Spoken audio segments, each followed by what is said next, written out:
Welcome once again, my fellow manipulators of digital fate. I'm Richie, this is Capricorn, and we are back at it with my full set review for Wonders of the First Set 2 Call of the Stones. We already put up the video for Boundless, covering every single card from the Boundless orbital, and now it's time to cover Heliosynth. So strap in, we're gonna dig into a whole bunch of cards. Before we do, please like, please subscribe, all that stuff helps me out a ton, and there is a lot to get into. So we're going to start here with Heliosynth Formless Stone. If you want my opinion on the stones in general, definitely check out that first Boundless video that I did, because I go in a little bit deeper on these cards, but all of them are incredibly powerful, and this one in particular works for Heliosynth, giving you another stone in play to seize and potentially use for your win condition, also giving you another energy at the beginning of the round, buffing up all of your Heliosynth wonders by 1 power, and giving you a Heliosynth link. So if your opponent has a Scarab and they want to try to null out your links, you can have this out and you'll have a little bit of protection against that. Next up, we're going to check out the tokens really quickly and then go in order of rarity from common all the way up to mythic. So this is Zealot of Resonance, a 0-cost 1 power token wonder.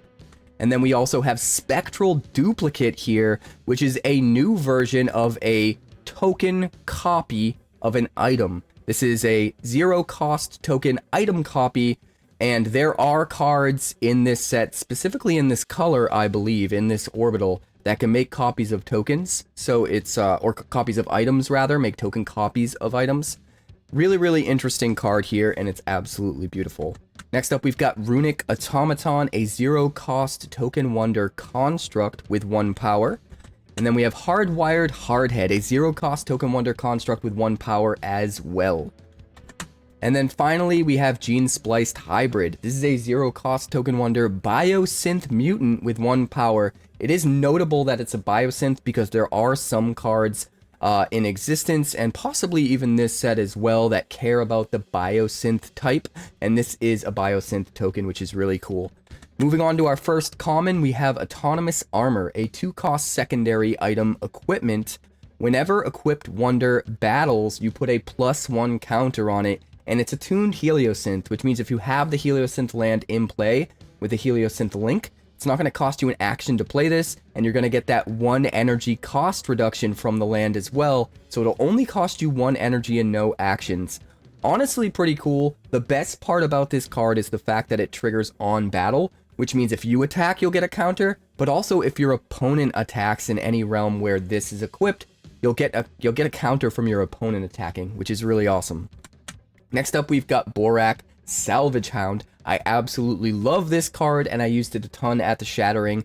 This is a 1-cost primary wonder, Synthrian Collector Scavenger. It's got 2 power. It is a core card, so you're going to need that link from a land in play. It has Heart of a Legend, which means all of its abilities will trigger a second time if you control another legendary wonder, and you can tap free to gain 1 energy. We had a card like this in the first set existence that gave you faith when it entered, and then you could tap free to use that faith to create energy. And in some ways that card was better because you can get more energy right out the gate. But what's cool about this is it doesn't care how much faith you have, and you could potentially get 2 energy out of it if you have another legendary wonder on board. So being able to put this down early, contest the realm, and threaten your opponent enough that they have to commit some of their resources there to stop you, but then getting to use it for some energy ramp later on, feels really, really good. Super good card in limited. It'll ramp you to your bombs quicker, probably a whole round earlier, maybe 2, than you otherwise would be able to play them. So I highly, highly recommend using this in your limited deck. Next up, we've got Canyon Barboni, a new Barboni. This is a 3-cost primary wonder, Cybernetic Mercenary with 4 power, and while equipped, it gets +2 power. This is very similar to some cards we got in existence. This one is arguably not quite as good as the ones in existence, but in your limited deck, if you're playing a bunch of equipment, this card is still going to be really, really awesome. Next up, we've got Carmelo the Fourth, a 2-cost secondary wonder with 4 power. It is vanilla, but Carmelo the camel has 1 hump. So ride, Carmelo, ride. Next up, we've got Cyber Zebra, a 2-cost primary wonder with 2 power, and on defense, target attacking enemy gets -2 this round. What's cool about that is it targets one of them. It's not one at random. It's not one that your opponent gets to choose. You get to choose which attacking enemy gets -2, which means if they have something that's 1 power with a really important ability in the same realm as something with a ton of power, and they have enough power to seize the stone because of the thing with a ton of power, they're actually going to be tempted not to, because you just target and kill their other guy, and if their other guy is valuable enough, maybe you shut down that whole lane just by having the Cyber Zebra there. I think it's a pretty good card for Limited. I wouldn't be surprised if this maybe starts showing up in Constructed. It's not quite as good as some other options out there in that format, but in Limited, this is absolutely nuts. Next up, we've got Detonate, a 3-cost secondary spell, Rite of Fate. It is a core card, and target player sacrifices a wonder that attacked this round. This is really, really good because you can target wonders without actually targeting them, force them to sacrifice things that they otherwise would think are protected that they don't have to get rid of. Things that have equipment that protect them from being targeted, or maybe shield counters, stuff like that. This gets around all of that because it doesn't target. It just forces them to sacrifice the thing. It's obviously even better if the thing that you want to kill is in a realm all by itself, because they're not going to have the option of sacrificing something else that attacked. They're going to have to sacrifice the thing that has the shield counter, or the equipment that's protecting it, or whatever the case may be. Very cheap removal that you can use early on in the game if you need to, that gets around those targeting restrictions. So this one is very, very good. I expect to see it in Constructed, and is absolutely a slam dunk in Limited. Play this card. But next up, we've got Forge Keep Outpost, a 0-cost secondary land. On play, each player who controls another card here gains 1 energy. This one's really interesting because even if you're giving your opponent an energy because they control another card there, as long as you can make sure you get the energy, you're probably doing better than them because you're planning for it and they don't see it coming. That energy might be wasted by them, but then it gets even crazier if you can somehow line this up in a way where you're playing it in a realm where you already have something and they don't. You get the energy and they don't. Getting an extra energy simply by playing your land and still being able to bank that harvestable action for later can be really, really powerful in the right deck. It can get you just to the right amount of energy to play something super powerful, like a whole round earlier than you should be able to play it. You just need to make sure you're a little careful with how you play it. You definitely need to sort of strategize and plan a play line ending with this to try and get the energy without your opponent getting it, and I think it's kind of fun. It almost feels like a game within a game. This one's really, really good. I expect it to see play in both Limited and Constructed. Next up, we've got Genko 6. This is a 1-cost secondary wonder, cybernetic Bantam monster. It's only 1 power, but on arrival, you put a shield counter on this. Kind of cool. That being said, it is just a 1 power thing, so you're not protecting the most valuable card with the shield counter, but if you can find a way to move that shield counter onto something else, now we're talking. And there's a card that we'll get to later that might help us with that. Next up, we've got Mass Driver 17G, a 3-cost secondary item equipment, attuned Heliosynth, so if you have the right land in play, it won't even cost you an action. An equipped wonder gets +3 and is legendary. This card is really, really good for turning on Heart of a Legend. Even if you don't have a ton of legends in your Limited deck, you can just have this out, and as long as you play something to the realm with the Mass Driver, you're always going to have a legendary wonder to turn on Heart of a Legend for all your guys. So if you do have enough of those, and those Heart of a Legend cards seem valuable enough, I actually think this is a slam dunk in Limited. Obviously, if draft becomes a thing and you're drafting into like Heart of a Legend archetype, this could become really important as well. I think this card has a lot of promise in Limited. In Constructed, you're probably not going to need this because there are so many options of really good legendaries, even some cheaper, efficient legendaries that you can curve out with earlier, that I think would just be better than playing this, but in Limited, this thing's a slam dunk.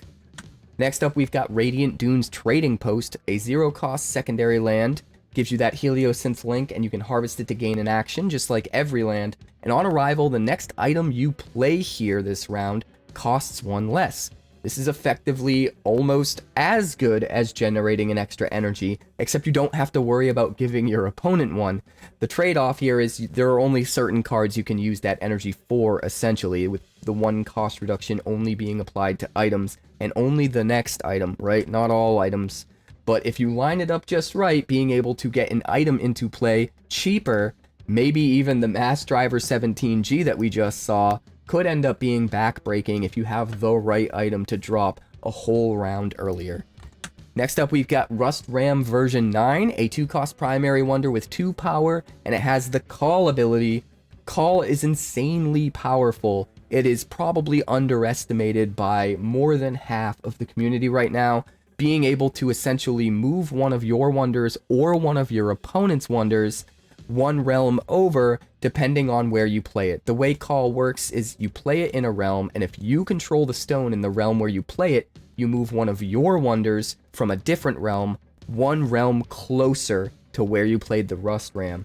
Or you play this in a realm where your opponent controls the stone, and you get to target one of their wonders and move one of their wonders one realm closer to where you played the Rust Ram.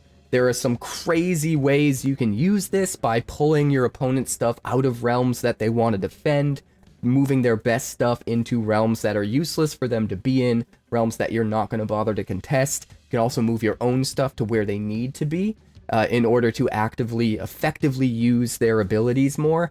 There's just so much versatility in being able to call things.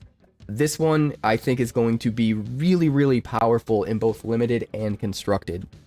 Next up, we've got Rustic Dune Shark, a 3-cost secondary wonder with 4 power, and it has flying. This is a very efficient costed flyer with a decent amount of power. It's going to be a slam dunk in any limited deck. You want to run it. You want to be able to move this around the board with every attack and take stones in multiple realms. You'll absolutely be able to do it in limited. In constructed, it's a little bit underpowered. I think there are probably better options, but in limited, this card is great. Next up, we've got Saber Relics, a 2-cost primary wonder with 2 power, and it has Awaken +3. The way Awaken works is if you've seized the stone this round, all of your things with Awaken just are awakened. And what's cool about that is it doesn't necessarily target a thing that's awakened when you seize a stone. It's not a trigger that just all of a sudden looks at all the Awakens and wakes them up. It's the other way around. Anything with Awaken is always asking the question, has a stone been seized? And if the answer to that question is ever yes, the Awaken ability is active. It is on, no matter what.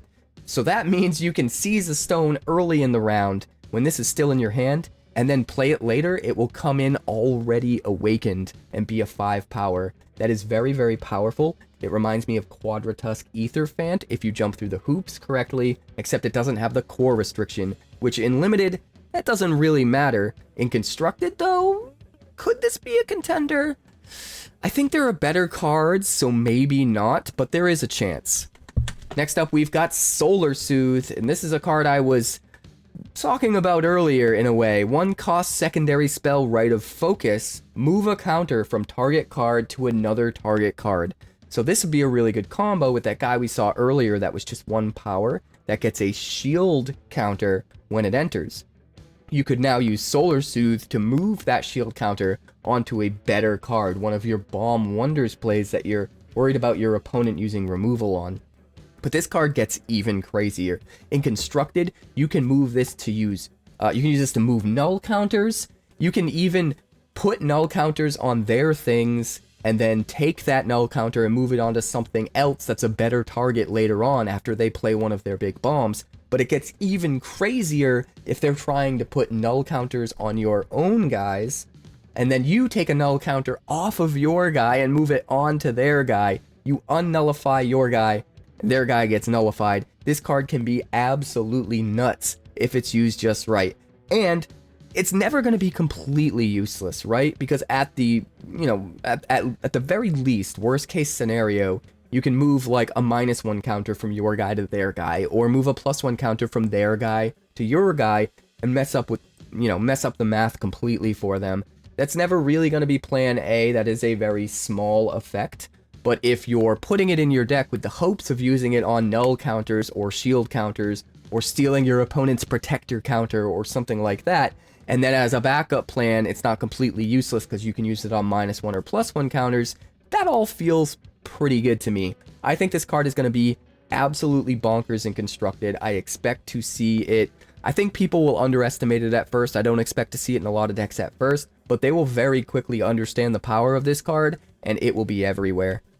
Next up, we've got Tau Mecha South, a 0-cost secondary land, Heliosynth Link, harvest to gain an action, and on play you may tap a wonder you control here. If you do, gain 2 faith. This is a strictly worse version of the Tau Mecha land that we got in existence, where when it entered you just got 2 faith no matter what. You have to tap a wonder here in order to get the 2 faith. But what's cool about this is now you have another whole set of lands you can put in your faith deck that will give you faith when they enter. So you can run the faith lands from existence and run Tau Mecha South and have really, really consistent faith builds. I can't wait to brew faith with these new cards in the mix, and Tau Mecha South will absolutely be an important part of that. Next up, we've got Terra Minor Scourge, a 4-cost primary wonder with 5 power. On play, reveal the top card of your deck. If it's Heliosynth, draw it, otherwise bury it. This is really, really good in a mono-orbital deck that's only using 1 color of cards. You're going to always guarantee you get to draw it. We saw a cycle of lands that had this ability in existence, and now we have a cycle of wonders that have this ability. Pretty good in limited if you're deep into Heliosynth constructed. If you're mono-orbital, this might make the cut, but is mono-orbital strong enough in constructed? I'm excited to find out. Next up, we've got Augustine, a 2-cost secondary wonder with 2 power. It's also our first uncommon. It is a core card. It has unstable, which means at the end of the round, you have to sacrifice it no matter what. But on death, you create a 2-power hologram token here, and he has a tap-free ability. Attacking enemies get -1 this round. Honestly, a solid card all around. If you have the land you need down, it's only going to cost you 1 energy. And when it dies, it's going to make that 2-power hologram token. The key here is you probably want to wait to play it in round 7, where the tap-free ability is the most valuable. But also keep in mind that since it's going to be sacrificed at the end of round anyway, you can use this in conjunction with spells and abilities that require you to sacrifice something and get more value out of it. If it's going to be gone anyway, it doesn't feel like much of a sacrifice if you sacrifice this to like a deconstruct or something like that in order to draw some cards and put a null counter on something. So this card, if used right, can be way more valuable than it appears on the surface. Next up, we've got Blue-Glaive Glove, a 3-cost secondary item equipment. It is a core card. Equipped Wonder gets +2 power, and whenever Equipped Wonder attacks, you may move target enemy from an adjacent realm into this realm. Now, on first inspection, this doesn't look very good. Why would you want to put your opponent's wonders in the realm where you're attacking, where they get to add more power into that realm? But there's some really interesting cards that this can combo with. If you play this in a realm with some Death Strikers, you can move their guy in so that you can kill it with your Death Strike ability, which means 3 realms are now not safe from Death Strike, which seems really good. There's also a card in Boundless that we looked at in the last video, where when things move into the realm, they get banished. So if you combine this with that Boundless card, you're going to be able to banish anything in 3 realms, you know, either adjacent realm as well as the realm that the Blue-Glaive Glove is in with that guy. So there's some interesting ways you can combo this for sure, and if you have the right cards to support those playlines, you should absolutely run it in your constructed deck, or rather in your limited deck. In constructed, it's considerable. If you're building a deck around those types of strategies, highly, highly considerable for sure. Next up, we've got Dunesong Devotion, a 4-cost secondary wonder with 3 power, and it has a tap-free ability. You may banish a Heliosynth first form from your hand. If you do, untap this, and this becomes a copy of it this round. We only have a couple Heliosynth first forms right now, so this isn't super powerful. You have to get a little bit lucky. If you do happen to have the right card in your hand, you can essentially get a version of that first form out super early, earlier than you should be able to get it out, and it's going to be really, really powerful. But this card is one of those cards that's going to get even more powerful with every set released, because eventually we're going to hit critical mass and have enough Heliosynth first forms that we're going to consistently always have one in our hand when we play this guy. And when that happens, this guy's going to go way up in power. So I think this is one that's going to kind of be slept on in Constructed for now. And then eventually, one day, it's going to be nuts. Next up, we've got Gearheart Rockhopper, a 3-cost secondary item vehicle. On round start, you may move target wonder you control with cost 2 or less to target realm. If you do, target enemy in that realm gets -2 this round. This card's really, really cool. It just gives you the ability to kill anything with 1 power or less at the beginning of the round. Just no matter what, you just move whatever you have there, as long as you have something that costs 2 or less. Move it there, kill the thing. But it also gives you some versatility in that you can just move it in order to get the -2 to make sure they have just barely not enough power there to defend that realm. And that can also be really strong. You can also just not even care about the -2 and consider it an extra and move something that's really, really important to have in a very specific realm. This can do a whole lot of work when combined with lots of different types of play lines, lots of different strategies and play styles, which I think is really, really cool with it. And it's another card that can move things around to help with like Death Strike and that guy we were talking about from Boundless that can banish things. There's a lot of interesting ways you can combo with this card, and I kind of love it. Next up, we've got Glow Sight Protector, a 2-cost primary wonder with 1 power. On arrival, put a protector counter on this, and it also has Guardian +3. And the way Guardian works is whenever an enemy wonder arrives in the same realm or moves into the same realm as something with Guardian, it triggers the ability and you get whatever the payoff is that's listed. In this case, it would be +3 power. Really, really cool. It means if they try to play a 3-power wonder into the same realm as the Glow Sight Protector, it goes up to 4 power. And then they got to play something else, and then it gets another +3. It's not limited to once per round. So every time they try to move something in to have enough power, it goes up and up and up, which means normally they have to think one whole round ahead and put enough power into that realm that they can attack next round after the buffs wear off.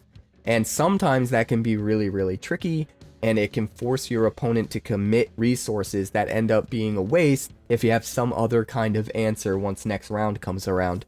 Really, really cool ability. It also works with call or any movement stuff. If you can move their stuff into the realm with the Guardian, intentionally, you can trigger the buff when they don't want to trigger the buff. And that can be really, really awesome. This card's cool. Next up, we've got 𝑇𝑒𝑟𝑟𝑎𝑛_CEe, a 3-cost primary wonder with 4 power, and he has Guardian 3 as well, except he's got more base power, so he can really hold down a realm and protect it really well. I want to point out as well that Guardian is particularly good in round 7 because the effect lasts until end of round. So if you manage to, play it in round 7 and be up in power there, you're going to make it really, really hard for your opponent to get enough power to take a stone there before the game is over. Next up, we got Lawguard 9X, a 2-cost primary wonder with 3 power. It is a core card, and on arrival, put a shield counter on target card here. So this one's a lot better than the one we saw earlier. It's only going to cost you 1 energy if you have the right land out, and it'll just put the shield counter wherever you want, as long as you play it in the same realm as what you want to put it on. And you'll also have 3 power, which is not nothing. I think this card is pretty good and limited. But next up, we've got Luminara Domeborn. This card is absolutely nuts. In limited, at least, it might even be worthy of constructed play. I'm not entirely sure yet. Let me know what you think in the comments if this is constructed worthy or not.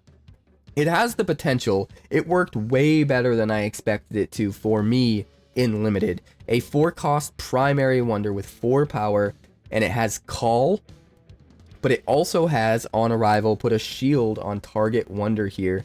This is just crazy to me.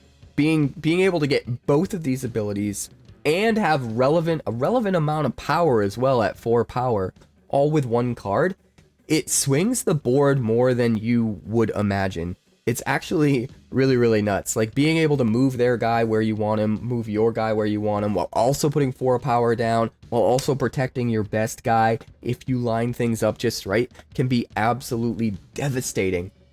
This one, you want to jam it if you get it in limited for sure.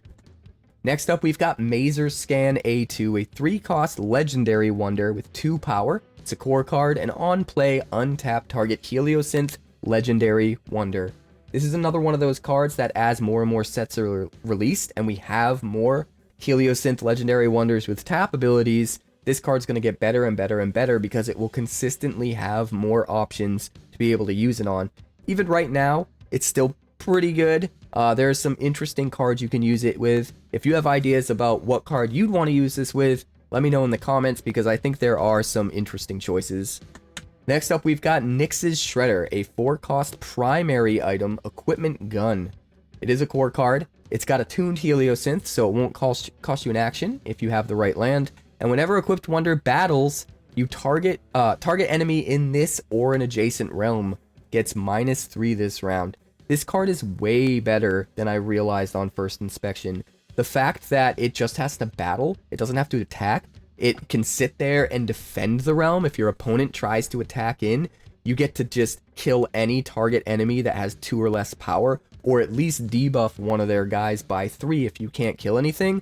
That's just crazy, and it's not even the same realm. It's this or an adjacent. It just sits there and protects wherever you want it to protect. But then you can also attack and do it. And what I was able to do strategy-wise was sit there, they attack in and trigger it, I give something a -3, and then my next action is I just attack back and give another -3 right away, giving -6 to one wonder. You can kill up to a 5-power wonder by utilizing that strategy. So this card is actually really, really good. You can even attack multiple times in the same round if you really, really need to kill something, and the fact that it can hit 3 different realms is just nuts to me. Everything about this card is awesome. Absolutely play it if you get it as a limited card in your limited pool, but you should probably play it constructed too. I definitely think there are going to be some constructed decks that want to run this. Next up, we've got Power Core Generator, a 0-cost secondary land. Gives you that Heliosynth link and can be harvested to gain an action like every land. And on harvest, if it's in a high realm, create a 1-power construct token here. So it has to be played in realm 5, 6, or 7 in order for you to get that extra ability, which is a little bit of a risk reward. If you happen to get this land early and you absolutely need to play a Heliosynth land, you're gonna waste the ability. But if you manage to get this later on, top deck it later in the game, and can play it in realm 5 or higher, you're gonna get extra value here that feels really good. I have a feeling that these lands work best in small doses in the mix with other lands, so that even if you do get this early, you maybe have your choice between this or a different Heliosynth land, and then you can just hold this one for later until finally realm 5 unlocks. Next up, we've got Sand Shard Shower, probably the most busted uncommon in the entire set. This is a 3-cost secondary spell, Rite of Resonance. It is a core card, so you're going to need that Heliosynth land with a link, and you tap up to 2 target lands or 2 target wonders.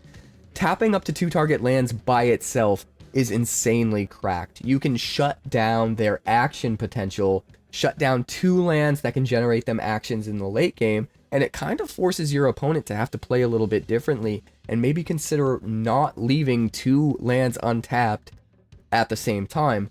But even that is kind of a win. Even without having to play this card, if you force your opponent to play around it and not stockpile extra actions for later on in the game, you're still kind of affecting the board in a positive way for yourself by making them have to use up that extra action potential early. So either way you slice it, this card ends up being really, really good. But the part that makes it cracked is the fact that it could also instead target 2 wonders. That means it has a fail state. If your opponent is playing against this in a way where all of their lands are constantly harvested and they never have 2 lands untapped that you can target, you at least have another option. You could tap down their Kaelith and their energy producer, or you could tap down their Razia and their Stone Seeker, or whatever the case may be. Like, you can tap down 2 wonders if you're not able to use it for the lands. You should always be trying to use it on the lands first because that is insanely powerful, but this card just in general is going to be everywhere in Constructed, and you should probably highly consider running it in Limited as well.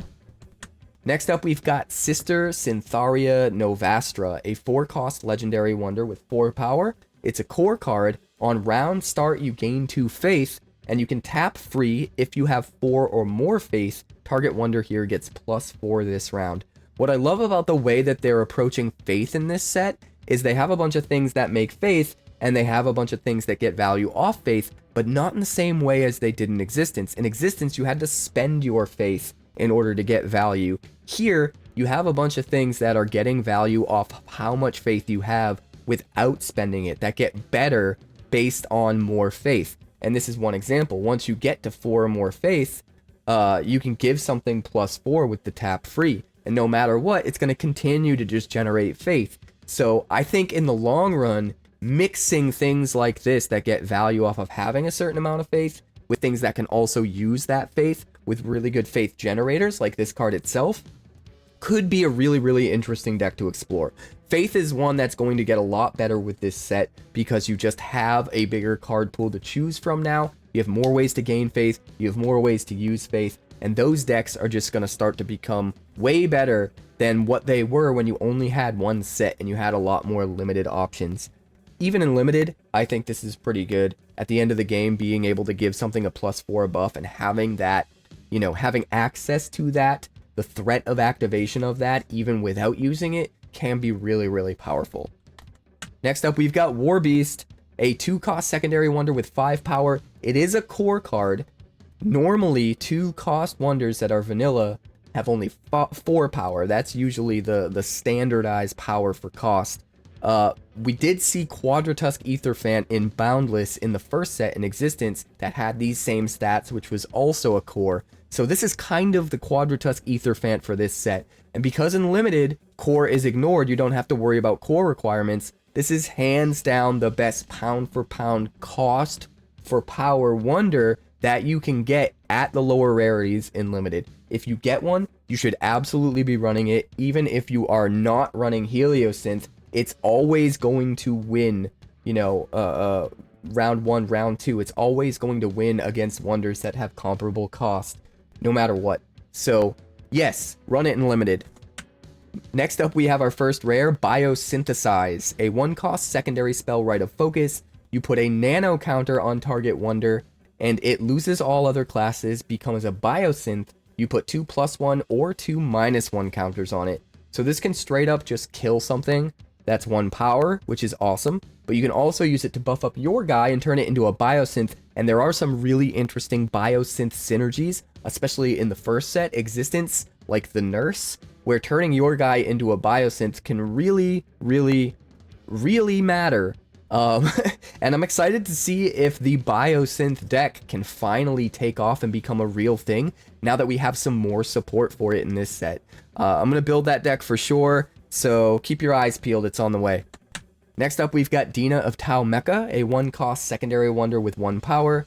It has the Call ability, which is really, really good for a cheap wonder like this that's a lot of times going to come out for no energy at all. And it also has a tap-free ability, move this to target realm where you control an item. So not only can you call whatever you need to for super cheap, but you can move this at some point to a key realm at just the right time when the 1 extra power there matters. Or maybe you move it into a realm where you have something there that can equip to this. That's probably what you want to do, right? If you have a realm with an equipment and they kill your guy there and your equipment's just sitting there unused, well, now this can just tap free, move itself there so that it can equip it, and that equipment is back online again. So this can do a lot. It doesn't look like a lot on the surface, but this card is probably one of the best call cards in the game. Next up, we've got Dustfall Badlands, a 0-cost primary land. Whenever an enemy attacks here, it gets -5 this round unless they pay you 1 energy. This is awesome. This is like the Light Forge just turned up to 11, except it's for Heliosynth this time instead of Boundless. I'm absolutely in the middle of making a deck that utilizes this card. I think it's going to be really, really good. It's pretty good in Limited if you can get it down early, but I think certain constructed decks are going to be able to really take advantage of this and make it awesome. Next up, we've got Experiment Z9 V3-7, a 4-cost secondary wonder with 4 power. It's a core card. On arrival, you gain 1 faith, and it gets +1 for each faith you have. So now we have 2 different experiments that get buffed up based on your faith. We're finally hitting critical mass for faith. If you combine the faith cards from Existence and the faith cards in Call of the Stones, The Faith deck is going to be a real thing. I cannot wait to build it. This card will absolutely be a part of it. In Limited, not as good, but still not awful. It has a decent, a decent amount of base power right off the get-go. It's going to come in with basically 5 power for potentially 3 energy.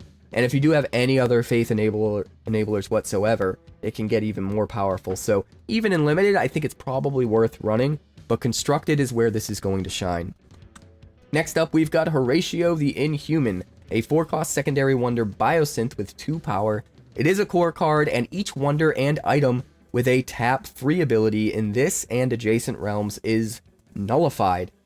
This is really good. You can just shut down all of the tap free abilities in 3 realms that are next to each other, and that is crazy. If your opponent's playing like an elf-based deck where they're using all of the elves that can be harvested, you can just play this and shut down a bunch of elves at once, and they lose access to all of those extra actions they could harvest. Not only that, but the whole wonder is nullified, not just the tap ability, right? So when you do nullify all of those elves, they also lose their Patria Link. And if they don't have an organic Patria Link on a land, that could prevent them from playing core cards. That alone makes this really good, especially against, the elf deck, if anyone's running that deck. We did see that deck pop up, I think in Atlanta, in the finals, using Patrian Home Cooked Meal to untap all the elves and put counters on them. This could shut down something like that really easily, but it also shuts down Stone Seekers, completely nullifies all Stone Seekers within 3 realms, and anything else with a tap-free ability. There are some other really powerful tap-free abilities in the game, so I think this is another one of those cards that's going to be a little bit slept on at first, but sometimes it can swing a game all by itself, and it's really good depending on how the meta shakes out.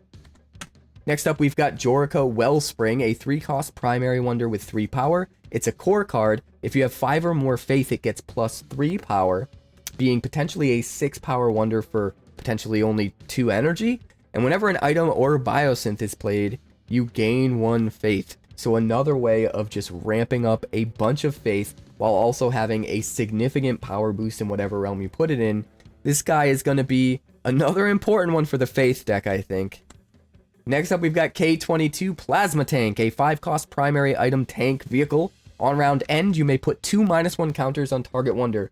This is awesome. You can just kill something that's 1 power, or you can build up counters over time to eventually kill something that's more power, or you can start to just distribute them here, distribute them there, round after round after round, so that you can just get the powers to where you want them to be in order to be winning combat in multiple realms. The versatility of what this card can do and the different ways you can use it make it way better than it looks on the surface. I think this is a slam dunk in Limited, obviously, but I wouldn't be surprised if there are some constructed decks that try to build around making this really live up to its full potential.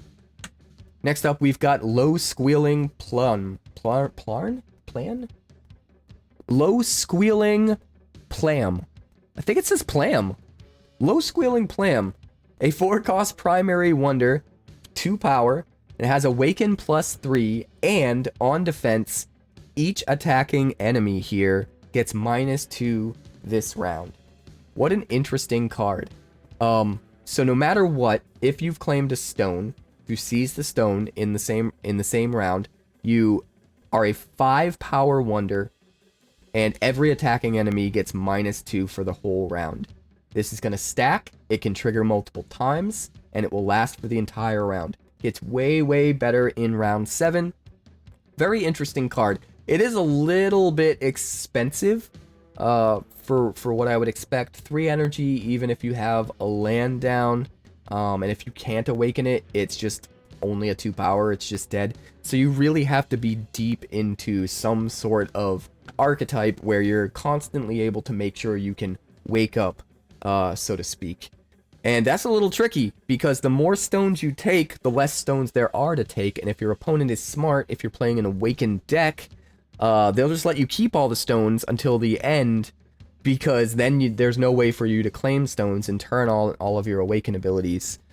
So this one might be a little bit risky to run, but I have a gut feeling that there's some kind of crazy Awaken deck that can constantly find ways to be able to seize stones regardless of your opponent trying to play around it, and if so, this card could be really good in that deck. Next up, we've got Nixis Vexorax, a 3-cost legendary wonder. It's a Biosynth criminal boss.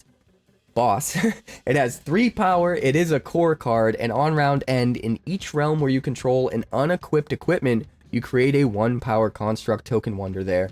This card's going to be really good in equipment decks, because even if all your stuff dies and you have a bunch of just equipment sitting in empty realms, you never have to worry about turning it on by having something to put it on. This guy is just going to always fill up those slots, always make sure every single equipment you have on the board is equipped to something, and that could be really, really good in a deck that's super heavy on equipment. We're going to have to try and test out some brews that utilize it for sure and just see just how good, but the potential is absolutely there. Next up, we've got Rin Striker, a 5-cost primary wonder Biosynth Guardsman Sentinel with 5 power. She has Heart of a Legend, so she'll trigger twice if you have another legendary wonder under your control. And on play, if you played any items this round, you draw a card. So there are some hoops to jump through. You got to make sure you have a legendary wonder out. You got to make sure you've already played an item. But if you do, getting 5 power and drawing 2 cards for your 4 energy actually seems really, really good. It almost feels a little bit like Deconstruct in a way, except you don't have to sacrifice a wonder to this. Granted, you're not nulling out their best guy, you're instead getting 5 power. But I think it's still pretty good.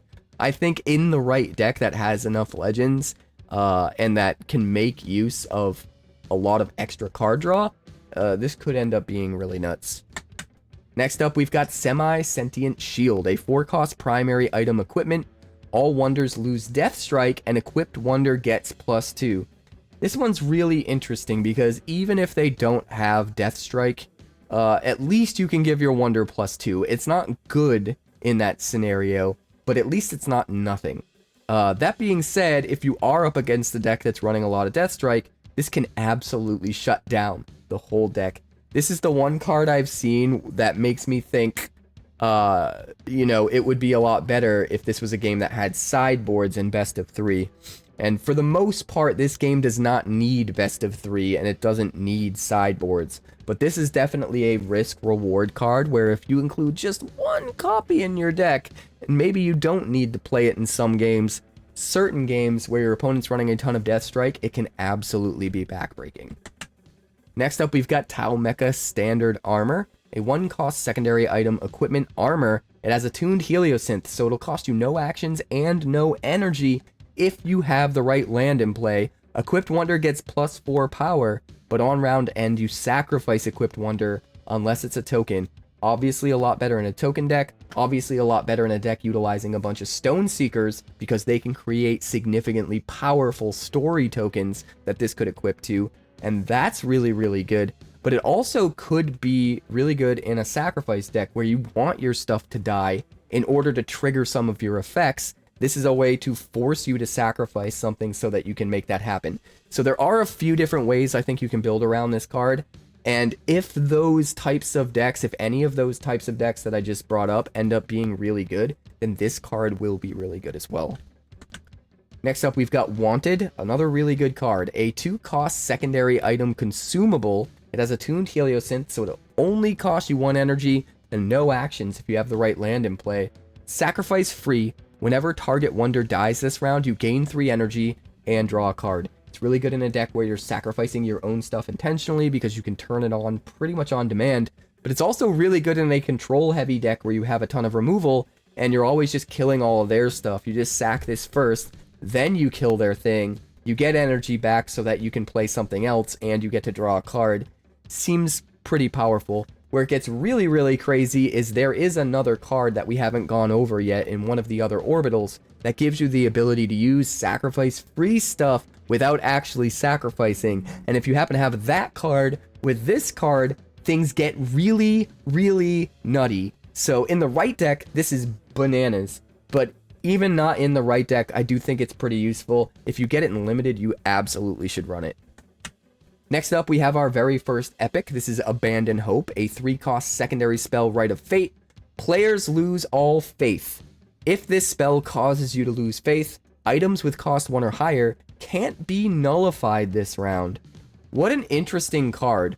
First of all, I have to say right off the jump that the theme here, the flavor of this card is spot on. It is so perfect as far as flavor. Abandon hope, lose all faith. Like, that's just perfect, right? And all players lose the faith, including yourself. Items with cost 1 or higher can't be nullified is kind of interesting too. If they are nullifying a bunch of your stuff and all of a sudden your stuff comes back online, that could be a huge board swing. So this could be good against faith decks as like an anti-faith card. It could be good against, you know, good for protecting your board of equipment or items as well. If you're just running just a tiny bit of like supplemental faith cards, maybe some lands that make faith or something like that, where you don't even really need to use the faith, but having it as a plan B in case you need to protect all of your items by dropping abandoned faith, while also having access to this as an anti-faith card if you happen to be up against the right deck. There is some versatility there, which I think is really interesting.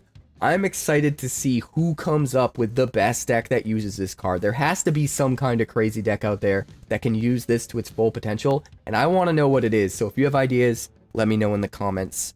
But next up, we've got Asher Barboni, a 4-cost secondary wonder with 3 power. He has Heart of a Legend, and when this becomes equipped, you put 2+1 counters on target wonder in this or an adjacent realm.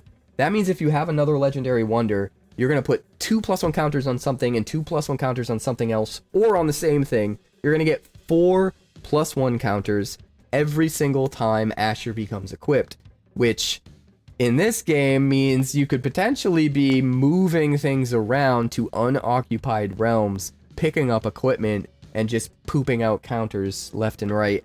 One thing you want to note is the only time you can pick up an equipment by moving into a realm, not by a new wonder arriving or a new equipment arriving from a hand, is if the realm is empty. So if you were to use call or flying or any of the movement options to move this into a realm with an equipment, and that realm was empty, didn't have another wonder, you could pick up that equipment and trigger this ability. But if it's already equipped to something, you cannot move Asher into that realm and choose to equip it to Asher instead.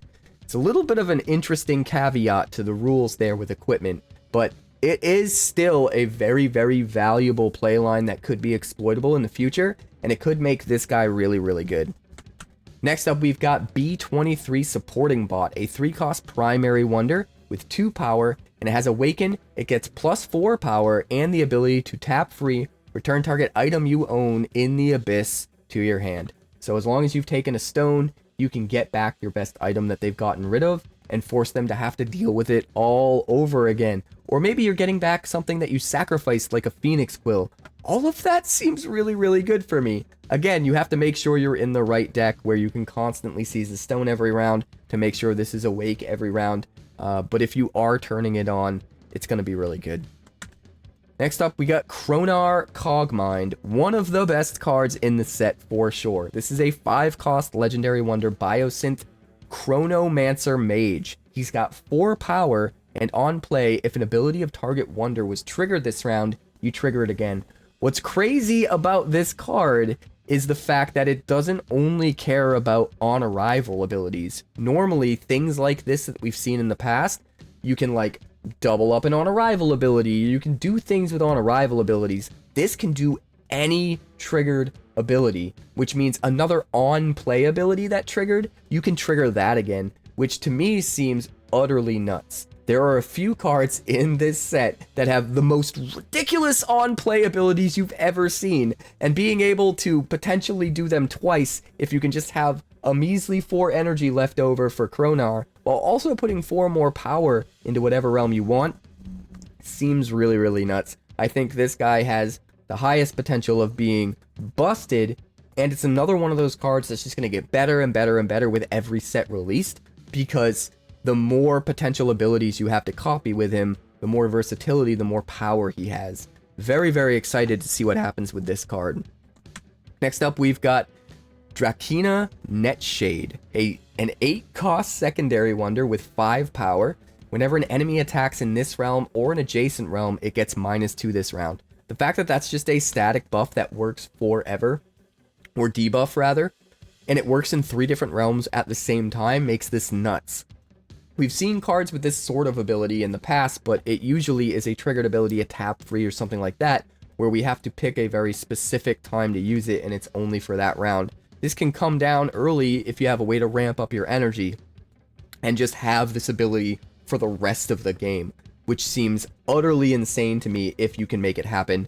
So I think there's a ton of potential in this card in particular. I don't know exactly what deck I want to put it in yet, but there has to be a deck that can absolutely utilize this. This card is good. Next up, we've got Helios Heat Cannon, a 4-cost primary item equipment cannon. It's a tuned Heliosynth. It is a core card. And when Equipped Wonder dies, target enemy gets -6 this round. It also gives the Equipped Wonder +3 power.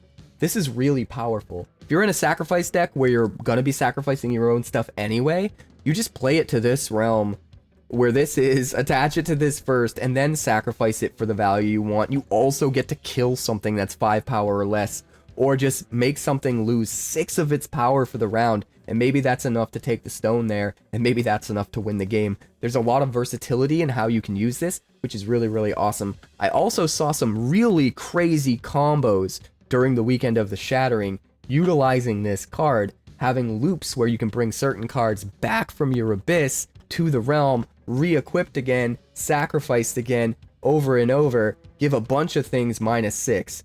I'm not going to quite tell you guys exactly what that combo is yet. If you dig, you can figure it out.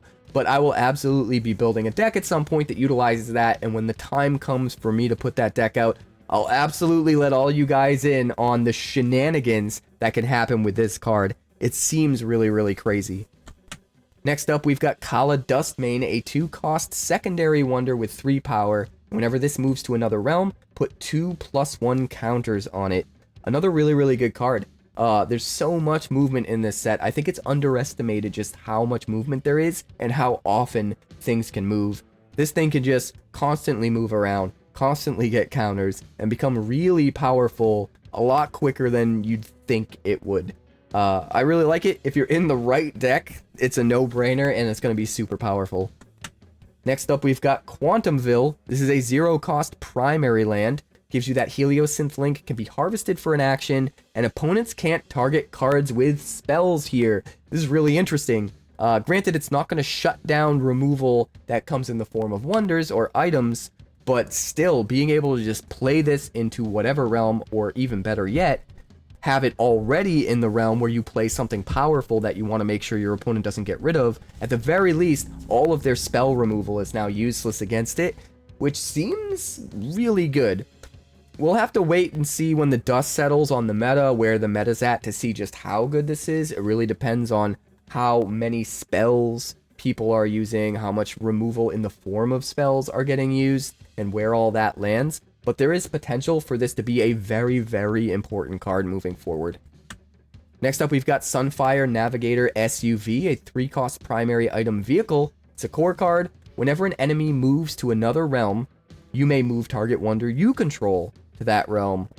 What an interesting card. It's kind of an anti-move deck, an anti-flying deck, an anti-whatever deck. Like, no matter what, if they move their guy, you get to move just the right guy that's enough power to shut them down. Or you can use this in conjunction with things like Deathstrike to make sure their wonders can't escape. You know, if they try to move their wonder out of where your Deathstriker is, Sunfire Navigator lets them just move it right into the same realm. There is no escaping. Seems really, really good if you line it up just right. I have a feeling there's going to be a really, really crazy deck that utilizes this card, and I don't know exactly what it looks like, but I will be exploring it for sure. Next up, we've got the Radiant Hierarch Maxim Solaris, a 5-cost secondary wonder. It is a core card. It's got 4 power. On arrival, you gain 3 faith, and tap free if you have 5 or more faith. Destroy target tapped card.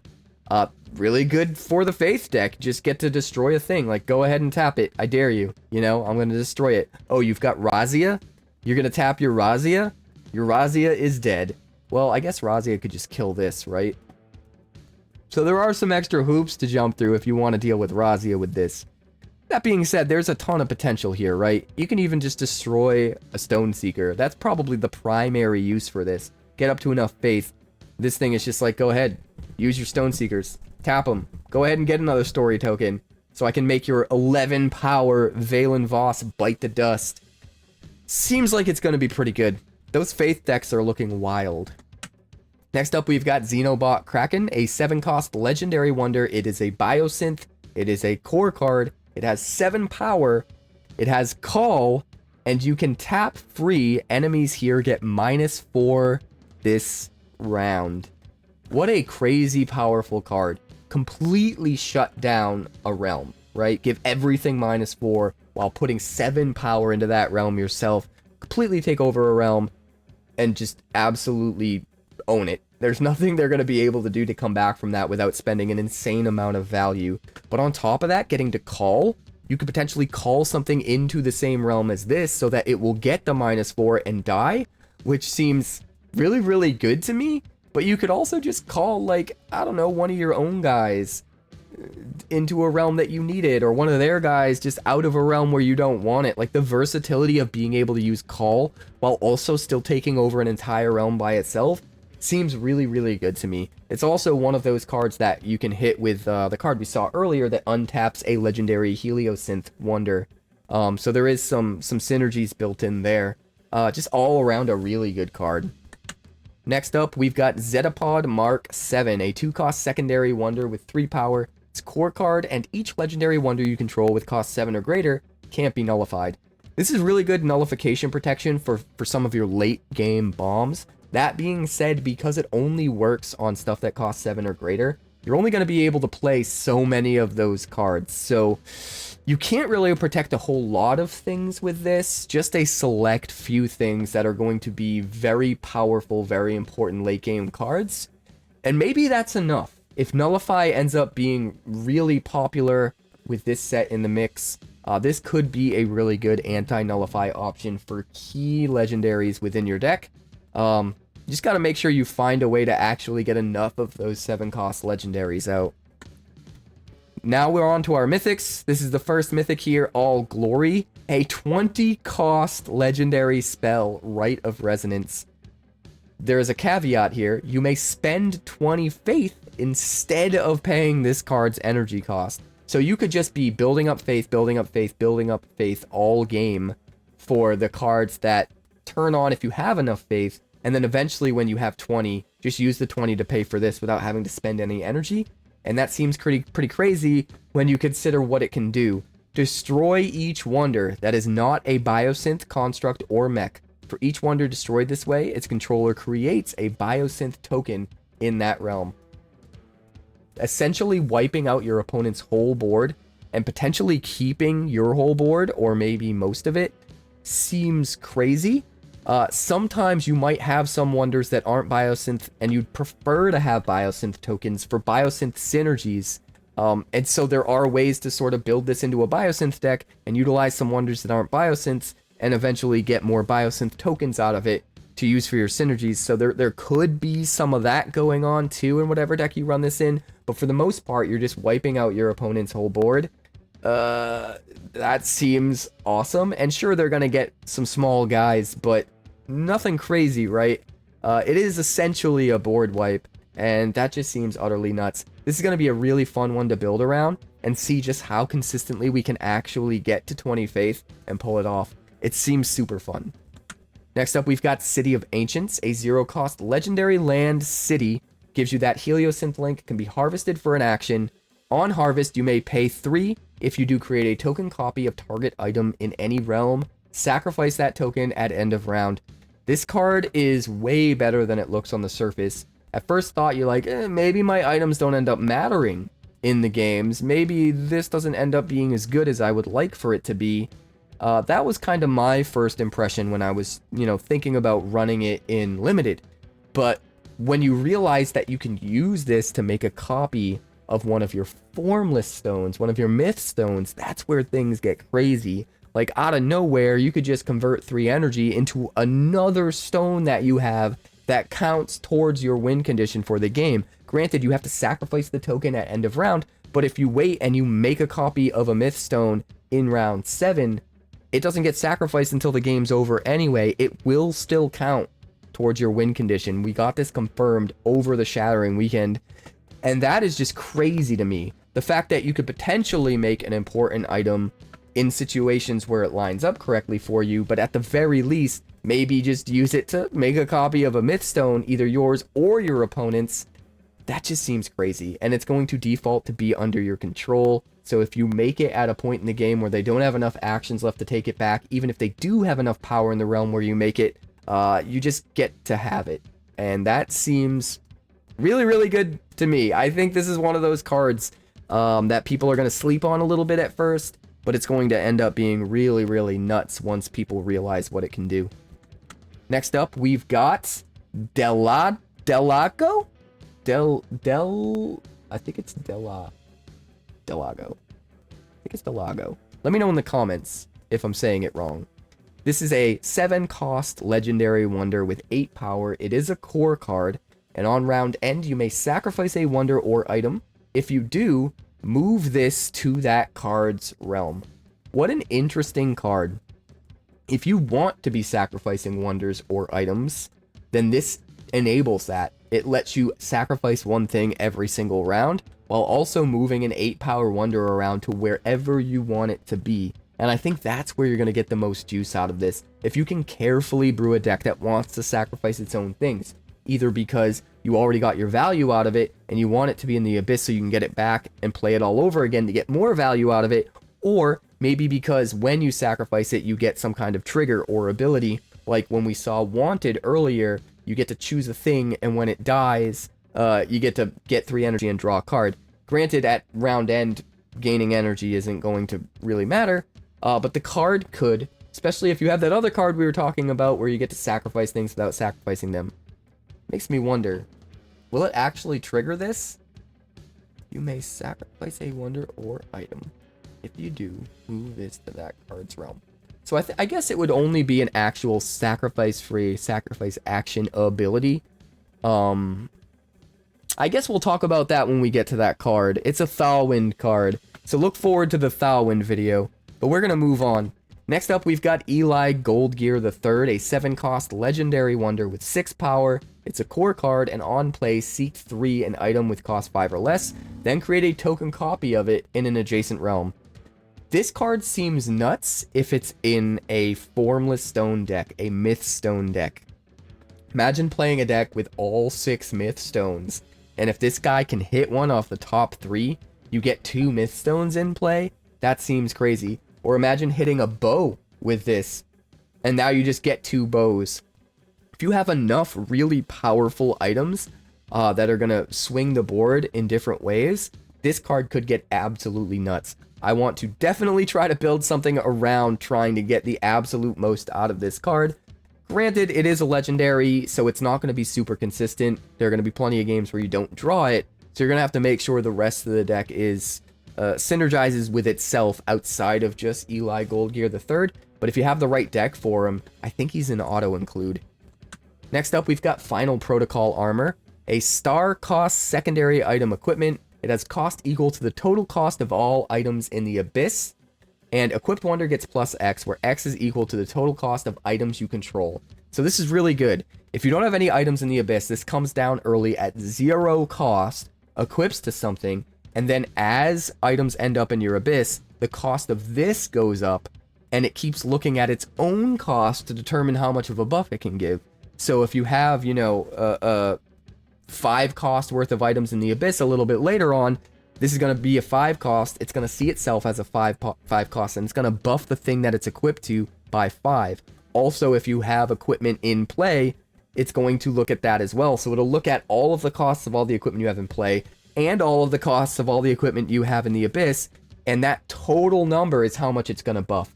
In the right deck, this card will be utterly absurd with huge numbers of power boost on whatever you put it on. And if you have multiple of these in play, each one is having a huge cost and like substantially increasing each of the buffs.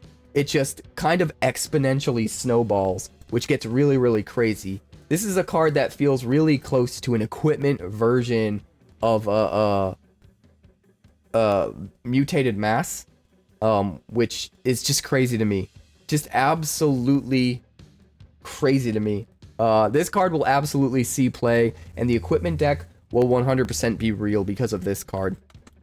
Next up, we've got Gengan Gearcon III.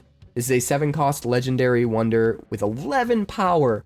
That's a lot. It's a core card, and spells and abilities controlled by opponents can't target other equipped wonders you control. This is just an auto-include in the equipment deck. If that deck's a thing, and it looks like that deck is a thing, you just play this. And if you're lucky enough to just actually draw it, you jam it, you protect all your boys, you add 11 power to the board, and you are sitting very, very happy. Even better is you can play an equipment first, and then play a wonder in the same realm as that equipment and immediately attach to it. So if you have an equipment and you play the Gengan onto the equipment, and that equipment will immediately attach to it, and this can't protect itself with its own ability, but there are some really interesting equipments that can protect the thing that they're attached to.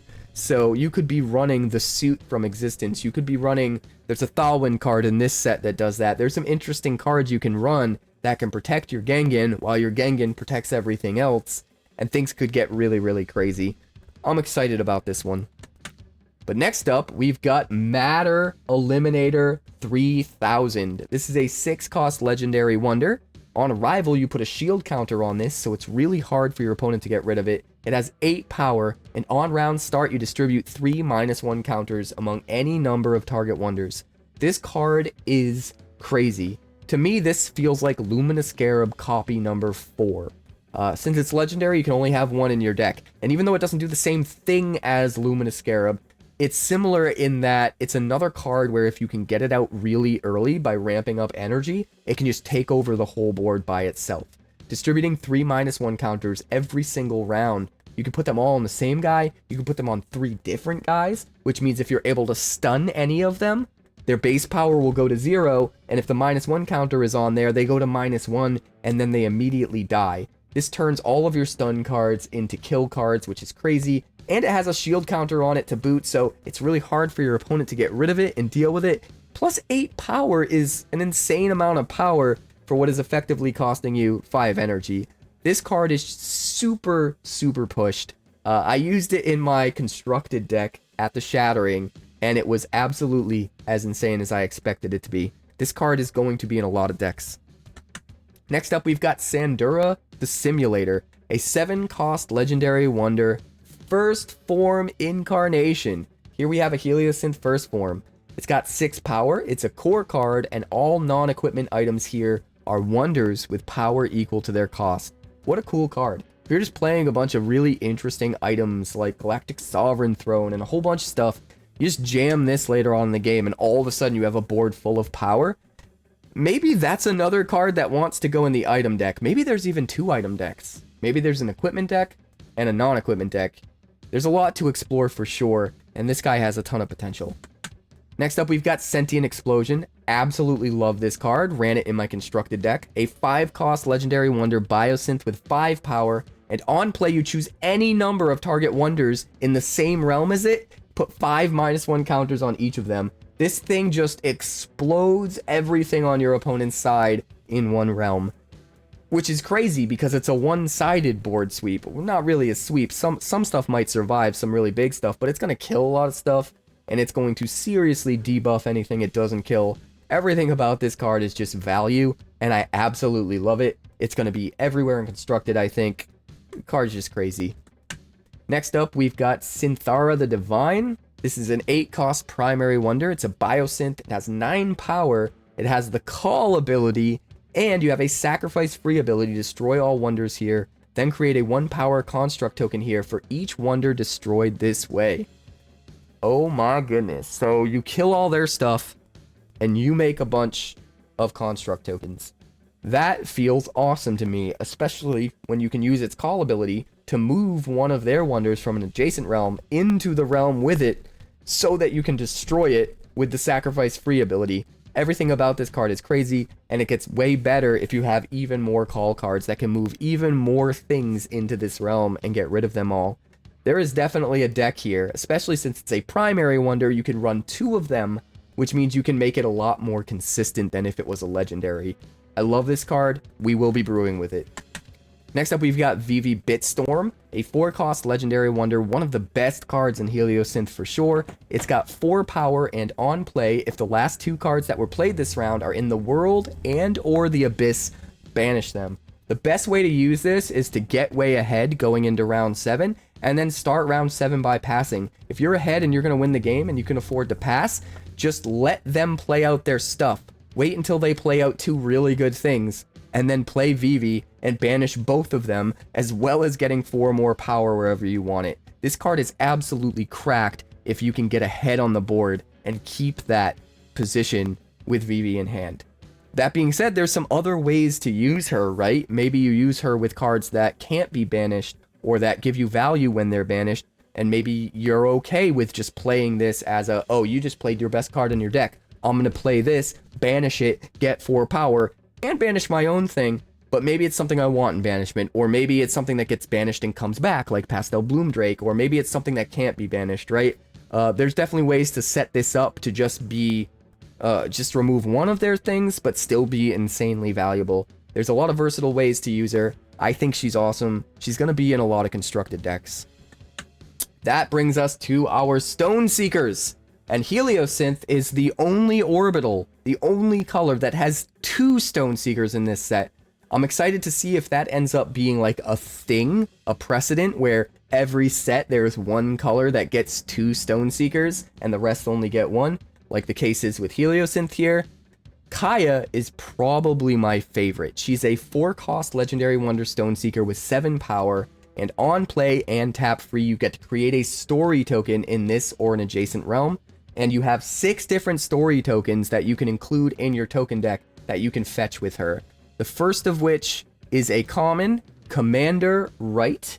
This is a legendary story token wonder, and whenever a wonder you control moves, you gain an energy. It's also got 2 power. So if you're building your deck around movement, being able to gain a bunch of energy by moving your stuff around all over the place, and then playing bomby stuff way earlier than you should, seems pretty good. Especially when you consider the fact that Kaya is among the cheapest of the Stone Seekers and can come out for only 3 energy if you have a Heliosynth land in play.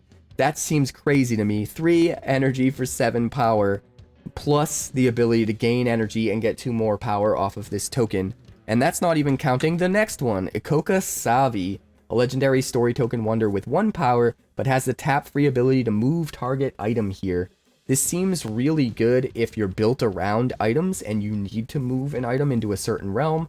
Maybe you have a Formless Stone somewhere and your opponent's just jamming a ton of power there so that they can take it. And now you just move the Formless Stone to the realm that 𝑖KOKA's in to protect it from all of that power that they just put in that realm. That could be crazy.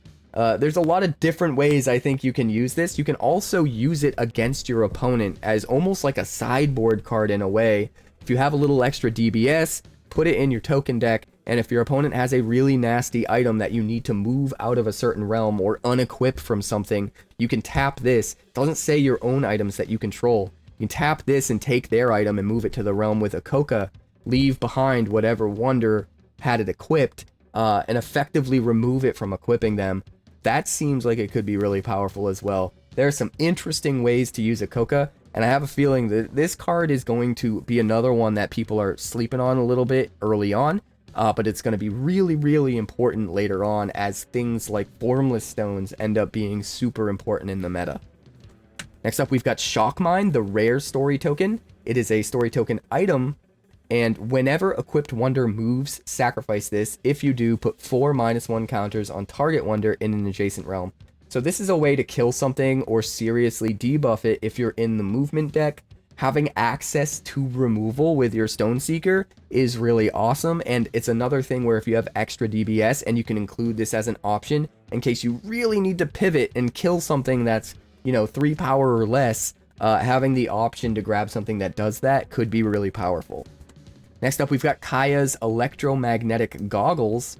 This is a legendary story token item. Whenever equipped wonder moves, put a +1 counter on it, and if equipped wonder moved this round, it can't be targeted by opponents or opponents' cards. So if you're really worried about them getting rid of your beefy game-ending plays, if you're in the equipment and movement deck, you know, you just pop this on something, make sure you move them at the beginning of the round, and then they're protected for the rest of the game. Could be really, really good. It's going to be better against some decks, and that's kind of what I like about Kaya's story tokens. It almost feels like having a mini sideboard where you can pick certain things that are going to work better against certain decks that you can bring in on a whim. Next up, we've got her first mythic story token, which is Heatseeker, legendary story token item vehicle. On round end, if you control a legendary wonder here, you get to untap it, and you can tap free to move this and target wonder you control here to target realm. So basically, once a round, one of your legendaries can ride this into another realm. And as long as it's a legendary that's doing it, you get to untap it so that you can do it again the next round. But what's cool here is there is still some versatility in that if you absolutely need to, you can use it to move a non-legendary wonder. You're just going to have to deal with some shenanigans temporarily, getting to the point where you can untap it again by making sure you have a legendary wonder that you play into that realm at some point later on. So there is some versatility in how you can use it. The fact that you can move something every round seems pretty powerful, especially when you consider the fact that it comes out for basically free as one of Kaya's story tokens. And the last token is honestly probably the most busted story token in the whole set. There are a couple that are close, but this thing is nuts. Legendary story token wonder. This is Sparktail the Lightning Ferret. It's only 2 power, but wonders you control with cost 2 or less have Heart of a Legend. Since it is a legendary itself, it automatically turns on all Heart of a Legend, including all of the Heart of a Legend that it gives to all of your 2-cost wonders or less, which in and of itself is kind of nuts. But then on top of that, when you consider the kinds of cards you can use this with, you can use this with Moonveil Crystal Mouse, so that when you sack it, you get 4 energy and draw 4 cards. You can use this with Betrayer of Ironskin Clan, so that every time you harvest, you get 2 energy instead of 1. It's near endless the amount of crazy value you can get out of this card. There's even a new card in this set in Sulfera in the red orbital that lets you draw cards whenever you play a secondary. That's probably the best common in the entire set, and that will trigger twice. You'll draw 2 cards when you play your first secondary each round off of a Sparktail, which is kind of bananas. This card has insane potential. I expect it to be everywhere. I'm going to be brewing with it for sure. Look out for this card because it's going to be nuts. And next up, we have our second and last Stone Seeker, our last card in Heliosynth, our last true card. This is Roman Silvershot, played by none other than Ben Affleck. This is another one of the celebrity guests, sort of like how Tom Felton is Valen Voss in Boundless. Ben Affleck is Roman Silvershot, and this guy is one of the best Stone Seekers in the entire game right now. A 5-cost Legendary Wonder Stone Seeker with 8 power. It is a core card, and on play and tap free, create a story token in this or an adjacent realm, just like every Stone Seeker. So you're already only paying like 4 energy for 8 power, but his story tokens are absolutely insane. Quickshot the Storm Falcon is his common, comes in as a flying wonder with 3 power, can just start moving around and taking stones, which is just awesome for just the common. And then we also have Radiant Gravpack as the uncommon. Equipped wonder gets +1 in flying. It can immediately come in and equip to Roman himself, making him a 9 power flyer that can just start moving around from realm to realm and taking all the stones. That seems crazy for what will effectively cost you 4 energy. Next up, we've got his rare, which is Custom Rangefinder, legendary story token item. Whenever you attack with an equipped wonder, target enemy in that realm gets -1 that round. This exponentially increases. It increases more and more for every single thing you have equipped. If you have 3 wonders in a realm and all of them equipped, if you attack in that realm, you get to distribute 3 temporary -1s. That could be really, really good. And every time you attack, so if there are flyers and they're moving around and they're attacking, you're constantly triggering your custom rangefinder, which is either getting the powers to where you need to be in order to win, or maybe even just killing some stuff. Seems like it could be good, but the mythics, we're not quite there yet. We've got an epic, but the mythics are crazy. This epic is Omni Neural Executioner, a 1 power wonder. and it has the Guardian ability. Enemies here get -2 this round. So every single time something is played to the same realm as him, or moves into a realm that he's in, all enemies in that realm get -2, not just the thing that moves in. This is crazy. You play this in a realm where your opponent is jam-packed full of stuff, and then you just start calling stuff in left and right, and you're going -2, -4, -6, -8, just wiping everything, moving it all to one realm, and killing the whole realm. Seems crazy. But even if you fall short of killing everything, just giving a huge debuff to everything is probably going to get power to where you need it to be if you do it in round 7, so that you can just win the stone there. And if it's a stone where maybe you have, if it's a realm where maybe you have some myth stones there, some formless stones there, and there's multiple stones to claim, that could get really, really crazy. So this card could be nuts if used right. But that brings us to our mythic story tokens, the first of which is Silvershot's Arcane Rifle, a legendary story token item equipment rifle. Equipped Wonder gets +3 power, and on arrival, you may destroy target tapped Wonder. This gives you instant access to removal as soon as Roman's on the board. You can kill anything on play by fetching this story token, or at any time just use the tap free ability of Roman to fetch this and kill any tapped Wonder. That just seems nuts. Not to mention the fact that it adds the buff. Like, you can bring Roman all the way from 8 to 11 when this thing equips and kill a tapped Wonder, and that's crazy. But it gets even crazier because he also has Silent Death, which is probably the second best story token in the game, at least in my opinion. This is a legendary story token item equipment pistol, and Equipped Wonder gets on round start. If it's round 5, 6, or 7, you may destroy target Wonder. So you want to fetch this early. You want to bring out Roman in round 4 and fetch this as your first token. And then 5, 6, and 7, you get to kill a Wonder at the start of each of those rounds. You get to kill 3 Wonders over the course of the game for no extra actions, no extra energy, just by sitting there and existing there with Silent Death. I absolutely love this card. It's nuts. It's nuts. I put it to great use during the constructed event at the Shattering. And what more can I say? This card is nuts. It's going to be everywhere. I think Roman Silvershot is going to be everywhere. And Heliosynth is jammed full of value. So much craziness. But that is going to do it for this video. Thank you guys so much for hanging out with me and checking it out. I believe Petraea is up next, so look forward to that video coming soon. If you have any comments or any ideas about any of the cards or deck archetypes that I was talking about throughout this video, definitely let me know your thoughts and your ideas in the comments, because I'm really excited to see what everyone thinks about these cards and what everyone's looking to brew. So let me know, and I'll see you on the next one.